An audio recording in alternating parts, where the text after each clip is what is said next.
मायरा खान ने हाल ही में इंस्टाग्राम पर एक दिलकश पोस्ट शेयर की जिसमें इन्हें एक हसीन साड़ी में कातलाना अदाएं देते हुए देखा जा सकता है। इनकी ये तस्वीर देखते ही देखते सोशल मीडिया पर काफी वायरल हो गई और इनके फैंस ने इन्हें एक बार फिर फैशन आइकन करार दे दिया। इनकी शानदार स्टाइल और खुद एतमादी ने इनकी शख्सियत को मजीद निखारा।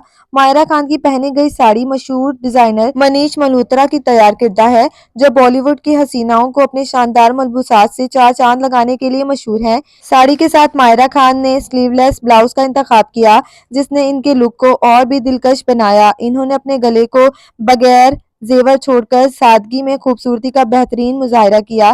कानों में हसीन बूंदे और हल्का मेकअप इनकी शख्सियत को मजीद निखारता दिखाई दिया। इनका यह अंदाज निहायत एलिगेंट और मुनफरिद था। मायरा खान के इस लुक को इनके मदाहों की जानिब से बेहद पसंद किया जा रहा है। फैंस ने सोशल मीडिया पर इनकी तस्वीर शेयर करते हुए इनके स्टाइल और खूबसूरती की तारीफों के पुल बांध दिए हैं। मायरा खान के हर लुक को फॉलो करने वाले मदाह ने एक बार फिर इनके फैशन सेंस को सराहा है।